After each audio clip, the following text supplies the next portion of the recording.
नमस्कार। आपण राम भक्त नहेले मध्य राम मंदिर रे होइथिबा दुर्नीति को प्रश्न करि परिबे। फॉर श्योर यह आस्थार प्रश्न न, यह जवाबदेही प्रश्न, एकाउंटेबिलिटी प्रश्न। राम जन्मभूमि मंदिर होछि मोदी सरकार अमलर सबुठारु गुरुत्वपूर्ण जातीय प्रकल्प मानक मध्यरु गोटे। आ मंदिर परिचालना पाई गठित ट्रस्ट को भारत सरकार तत्वावधान में गठन करा जायतिला एवं यार घोषणा रे प्रधानमंत्री प्रमुख भूमिका थिला। जदि यही प्रकल्प रे आर्थिक अनियमितता किंबा दुर्नीतिर गुरुतर अभियोग उठुची तेबे से अभियोग निरपेक्ष तदंत हेबा उचित, डेफिनेटली हेबा उचित।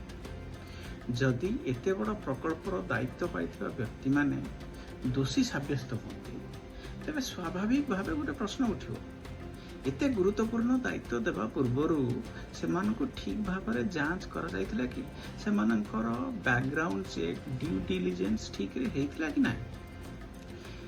जे सरकार स्वच्छतार कथा कहे, ट्रांसपेरेंसी रो कथा कहे, सही सरकार सहित जड़ित संस्था गुड़िक प्रश्न उठिले से प्रश्नर सठिक जवाब, टाइमली जवाब देवा सरकार प्रमुख दायित्व। मु आउ गोटे कथा क्लियरली कहबा चाहे जे दुर्नीति विरुद्ध रे स्वर उठेबा माने प्रभु श्रीराम को विरोध करबा नुह, सनातन धर्म बा हिंदू धर्मर विरोध करबा नुह, देश विरोधी काम करबा नुह, बा you are not an anti national.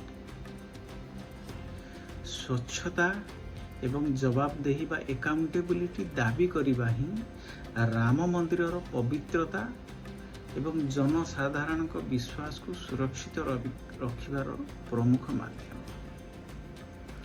आस्था प्रत्येक समय सम्मान योग्य, फेथ deserves respect, दुर्नीति तदंतर योग्य, करप्शन deserves investigation। जय श्री राम।